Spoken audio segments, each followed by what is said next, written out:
Oke, jadi kami dari mahasiswa PPL Universitas 11 Maret hari ini akan menggantikan guru kalian untuk mengajar di kelas pada hari ini.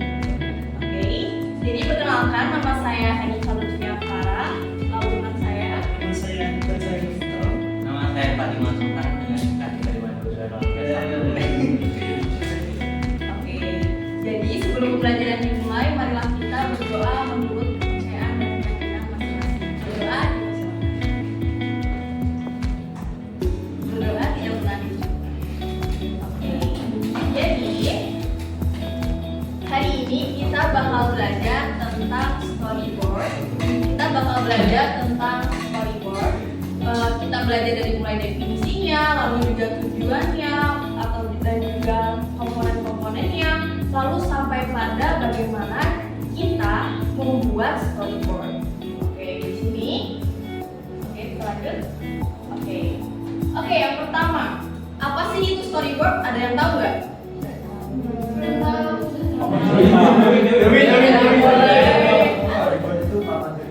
Papan cerita. Mungkin ada yang mau menambahkan lagi? Jadi apa bang? Mungkin buat Ilustrasi, mungkin kayak ilustrasi apa lebih spesifiknya?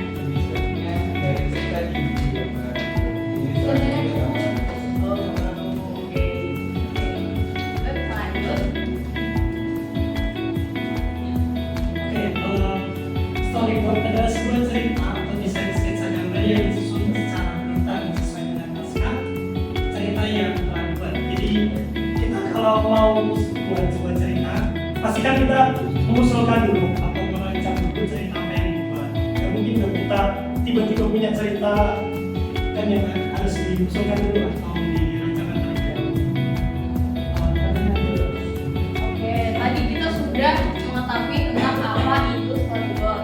Lalu selanjutnya, pertanyaannya adalah storyboard ini buat apa? Ada yang tahu nggak? Tadi ada yang bilang kalau storyboard itu adalah papan cerita papan, isinya ilustrasi. Nah, buat apa storyboard itu? Ayo. Buat apa? Buat bingung. Ada yang mau menambahi? banyak penjelasan terhadap sesuatu. Oke, penjelasan ada sesuatu lagi. Buat skenario. Ada lagi? Biar terperinci. Oke, lanjut. Jadi teman-teman, di sini pentingnya storyboard itu sekiranya mungkin singkatnya ada 4. Yang pertama yaitu adalah storyboard ini adalah cara terbaik kita untuk menyampaikan atau memvisualisasikan ide kita. Lalu yang kedua yaitu mempermudah proses pembuatan animasi, karena dalam storyboard kita sudah tahu nih gambaran apa aja yang sekiranya bakal kita buat di dalam animasi. Lalu yang ketiga itu fungsi storyboard sendiri yaitu adalah untuk menghemat waktu. Jadi karena kita sudah tahu apa saja yang akan kita buat dalam storyboard, maka dalam pembuatan animasi tentu bisa menghemat waktu kita dalam pembuatan animasi. Lalu yang terakhir, dapat menguji kekuatan dialog. Kan kita udah punya gambaran nih dalam storyboard. Nah, kita juga bisa membandingkan nih dialog ini tuh pas nggak sih buat gambaran yang seperti ini. Selanjutnya itu apa aja sih komponen yang mesti ada di dalam storyboard? Ada yang tahu nggak komponen-komponen dalam storyboard? Gambar story.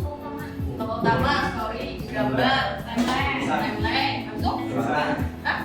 Warna, apa? Tulisan. Ya, pokoknya itu. Oke, lanjut.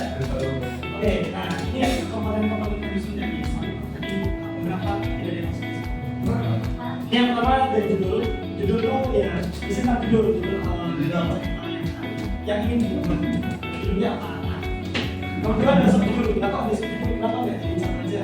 Nah, buat subjudul di sini tuh lebih ke merincikan tema. Jadi misalnya nama scene, nah scene tersebut tuh ada subjudulnya sendiri.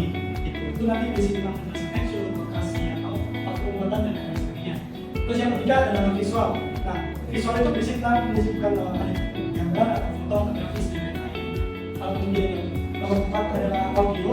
Nah ini nanti berisi tentang suara atau audio yang melengkapi nama dari file rekaman. Nanti misal di dalam kotaknya buat storyboard tadi, pastikan nanti suaranya mau diisi tentang apa, misal backsound apa tuh apa gimana gitu kan. Kita kan kita nanti katanya gimana. Terus yang kelima, dialog atau misi tentang bagaimana yang diperankan aktor secara detail dan pergerakan kamera dari segi angle, framing dan lain-lain. Misal kita maksudnya dari depan atau dari belakang atau dari samping. Ya. Terus yang kedua adalah basic tentang penjelasan wardrobe, properti dan hasil. Nah itu nanti remisinya seperti durasinya berapa menit, terus properti yang digunakan apa, nanti bisa disiapkan seperti itu. Selanjutnya yaitu adalah nih di sini ada contoh tentang storyboard. Nah, Kalau di sini tuh kita akan jelasin storyboard yang udah jadi ya. Dari mulai strukturnya dulu. Di sini ada gambarannya, terus di situ ada scene tuh digambarkan sebagai sebuah shot yang berada di satu tempat. Jadi kayak sebuah runtutan adegan. Kemudian ada shot itu bagian dari scene. Jadi kayak kumpulan shot digabungin itu jadinya scene. Gitu. Terus di situ kan ada scene 1, shot 1, scene 1, shot 2. Terus di bawahnya ini tuh ada penjelasannya gitu, deskripsinya. Jadi shotnya itu ngapain aja kayak situ Olin mencari sumber suara dari radio yang menemukan radio terlebih dahulu dari 3 toko lainnya dan langsung mengotak-atik radio tersebut. Habis itu di bawahnya itu ada shot-shotnya kayak angle kameranya, terus apa itunya framingnya. Di situ medium shot yang paling atas itu medium shot itu framing kamera, jadi tampilan kamera yang terlihat buat shotnya. Terus ada kamera, itu kamera buat movementnya. Kalau di animasi bisa buat gerakan layarnya gimana, kayak bisa orbit, zoom in, zoom out, dolly in, training, terus terus di situ ada angle yang seperti kita tahu tuh kayak pandangan kamera terhadap sebuah shotnya. Kalau di animasi bisa pandangan sebuah layar itu terhadap sebuah gambaran dari animasinya. Ada eye level, ada right angle, ada bird eye, ada frog eye, dan lain-lain. Habis ini kita demonstrasikan cara membuatnya dari nol. Nah yang terakhir tadi yang ini, contoh yang ini ya. Dari lihat gambarnya aja kita udah paham bahwa shot yang bakal kita ambil itu kayak gimana. Kayak contoh di awal itu berarti kita harus mengambil long shot, jadi full badan dan dia harus kelihatan dari ujung kaki sampai ujung kepala. Terus dari sini kita mau mendemonstrasikan bersama kalian juga membuatnya sendiri. Kamu mau bikin apa? Mungkin ada yang pernah membuat storyboard menggunakan Canva.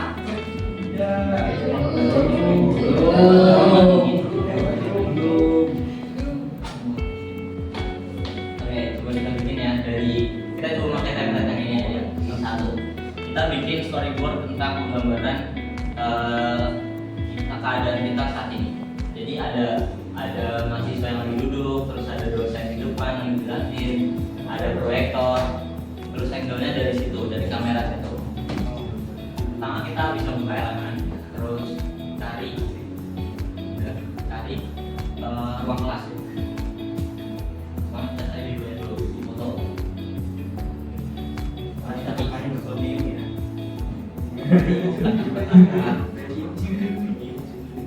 Ya, Pak itu mau muncul Pak. Iya.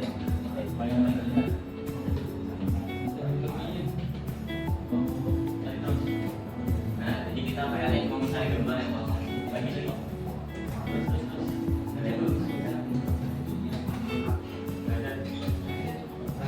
Dan itu aja. Jadi boleh. Nggak apa-apa.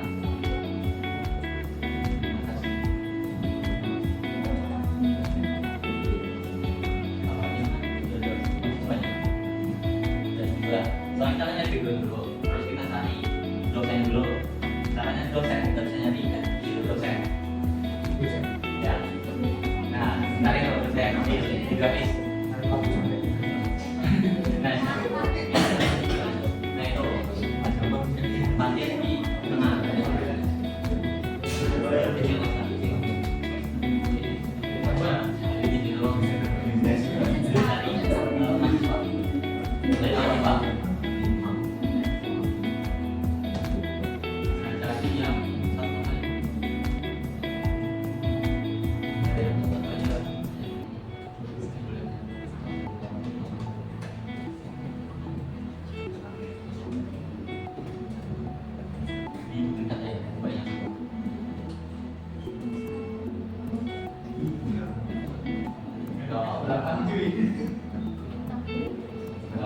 Jadi di storyboard tuh nggak harus persis sama output yang bakal kita hasil. Yang penting tuh kita bisa menyatukan pikiran dari beberapa orang yang kerja di dalam.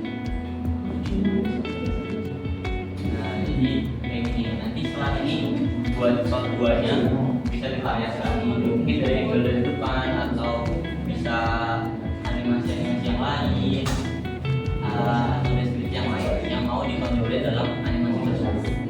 Itu. Ya beginilah ya. Sudah paham semuanya?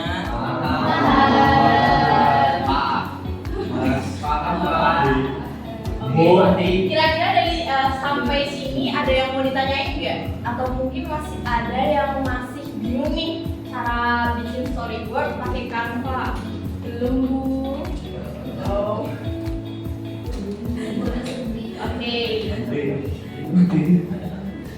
Oke, jadi karena mayoritas menjawab mungkin sudah paham dengan apa yang kami sampaikan. Jadi sekarang tugasnya yaitu teman-teman bisa membuat storyboard, bisa menggunakan Canva seperti yang telah dicontohkan, atau mungkin juga bisa menggunakan software atau juga manual. Nah, tugasnya ini satu kelompok 3 orang. Ada yang mau ditanyakan lagi terkait tugasnya maupun materinya? Pokoknya gimana Bu? Bebas atau? Kelompoknya caranya boleh. Jadi nanti kalian bisa mengerjakannya di rumah. Ya, ada yang tahun depan. Oke, jadi tadi kita udah belajar apa teman-teman tentang storyboard. Yang pertama tadi kita belajar tentang Pengertiannya. pengertian.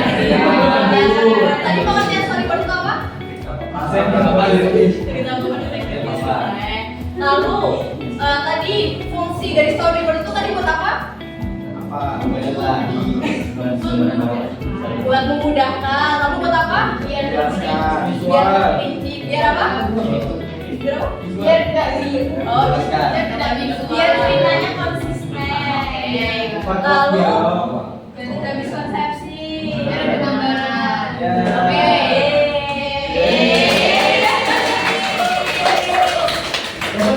Oke, jadi tanpa berlama-lama lagi, kita akan tutup TPA. Mereka kita masuk ini dengan